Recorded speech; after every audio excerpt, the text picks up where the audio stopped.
આ તો સરસ દાણેદાર ઘી છે હો. હા, 4 થી 5 ચમચી ઘી લેવાનું ને ઘી ગરમ થાય ત્યાં સુધીમાં બાજુના ગેસ ઉપર 2 વાટકી દૂધ લીધું છે એને ગરમ કરી લઈશું. 1 વાટકી રવો લઈશું, જાડો અથવા ઝીણો. અને ધીમા ગેસે શેકી લેવાનો જ્યાં સુધી રવો લાઇટ ગોલ્ડન બ્રાઉન કલરનો અને રવામાંથી ઘી છૂટું ન પડે ત્યાં સુધી આપણે શેકી લેવાનો, હે ને મમ્મી? હા, શેકાય એટલે સુગંધ આવશે. આ ગોસેતું શું છે? આ ગોસેતુ ઓરિજિનલ ગીર ગાયના દૂધમાંથી જ ઘી બનાવે છે.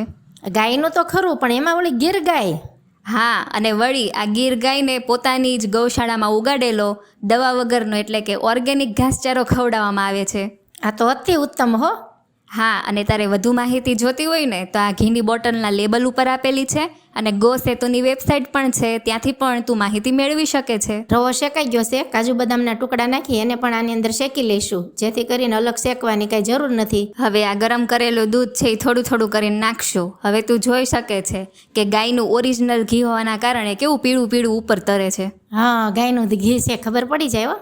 હવે સ્વાદ પ્રમાણે ખાંડ નાખવાની, લાલ કિશમિશ અને એલચીનો ભૂકો નાખવાનો. અને આને બરાબર હલાવતા રહેવાનું છે જ્યાં સુધી ઘી છૂટું ન પડે ને ત્યાં સુધી. તો છૂટો છૂટો રવો થયો મસ્ત સત્યનારાયણની કથાનો પ્રસાદ. હા, અન્ય બ્રાન્ડ્સ મિક્સ જાતિની ગાયોના દૂધમાંથી ઘી બનાવે છે, જ્યારે ગોસેતુ ઓરિજિનલ ગીર ગાયના દૂધમાંથી ઘી બનાવે છે. તો તમારે પણ આ ઘી ઓર્ડર કરવું હોય તો સ્ક્રીન ઉપર નંબર આપેલો છે અને ગોસેતુની વેબસાઇટ પણ છે, તેના ઉપરથી પણ તમે ઓર્ડર કરી શકો છો.